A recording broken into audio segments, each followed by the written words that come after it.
The night sky above the city of Grayridge looked like a freshly refreshed screen, filled with stars, but none that truly shone. In a quiet corner of the Grayridge Institute of Technology, a student named Aidan Verne sat alone in a third-floor computer lab. A senior in computer science, he was the type of person who passed through life like a shadow, unnoticed, unheard, unremarkable. He was known as quiet and brilliant. Few had spoken more than a handful of sentences with him. Most didn't even know what his voice sounded like. But anyone who had ever seen his code knew one thing. Aidan was no ordinary student. His laptop screen glowed with lines of terminal commands and cascading logs. His fingers danced across the keyboard like a pianist composing a secret symphony. Beneath the silence and stillness, Aidan held a secret. He was a master hacker.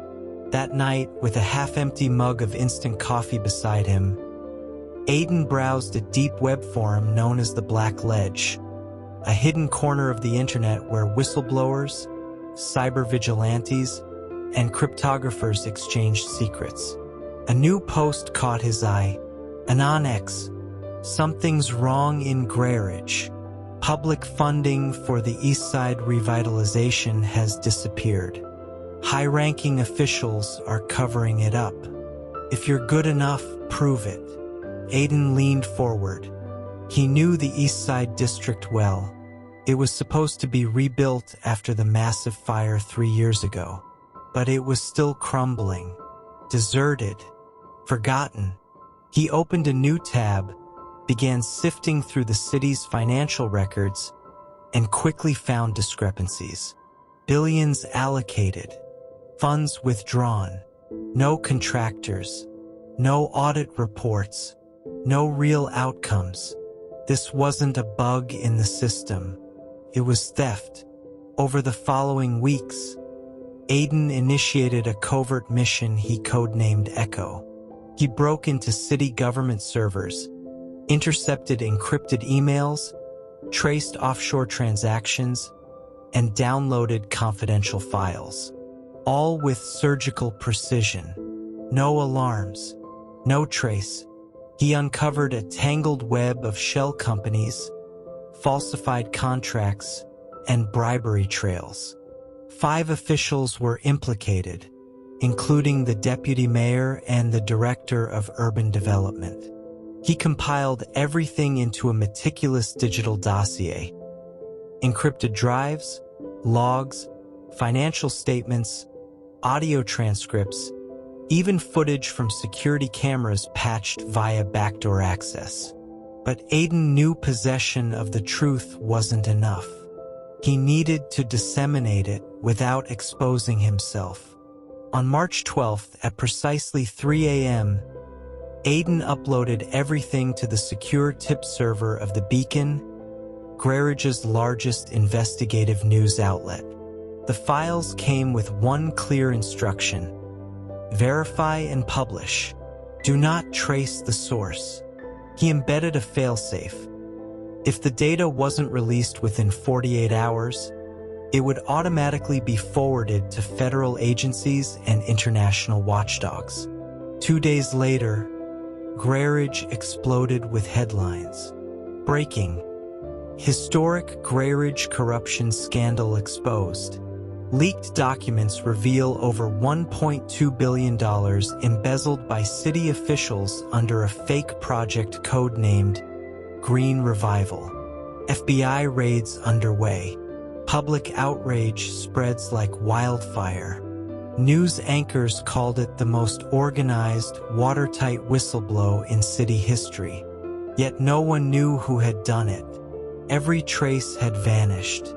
While the city erupted in chaos and politicians were led away in handcuffs, Aidan sat quietly on the northbound subway, a backpack slung over his shoulder. Inside, a laptop, an encrypted backup, and a worn notebook filled with ciphered codes only he could read. He glanced up at the onboard screen, News of the deputy mayor's arrest played on loop. The people cheered. Journalists scrambled. The city demanded justice. But none of them knew. The justice they saw came from someone they had never noticed.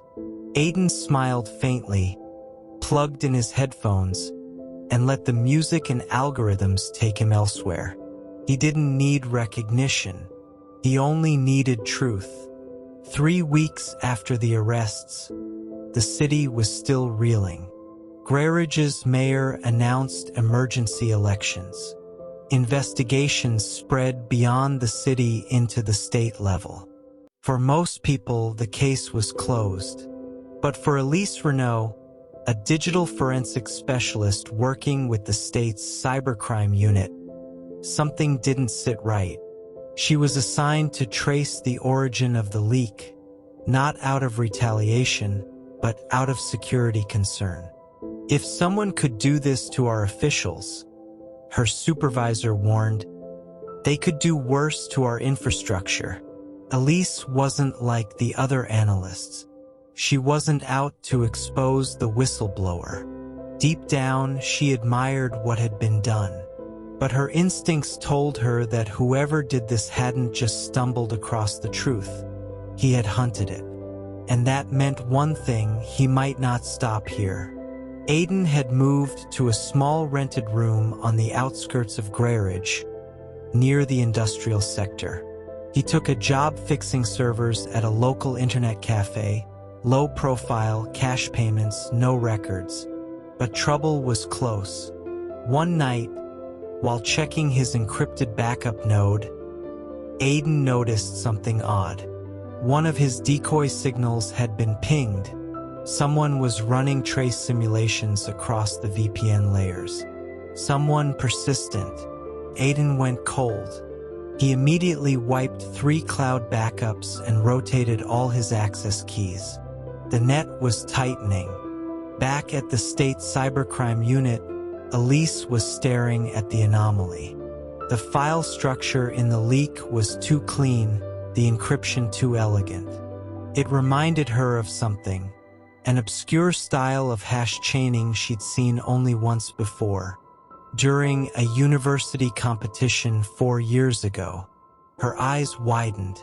"There's only one student I knew who wrote code like this," she whispered. Aidan Verne. But records showed Aidan had disappeared from school just weeks ago. She hesitated. Should she pursue it, or leave the ghost in peace?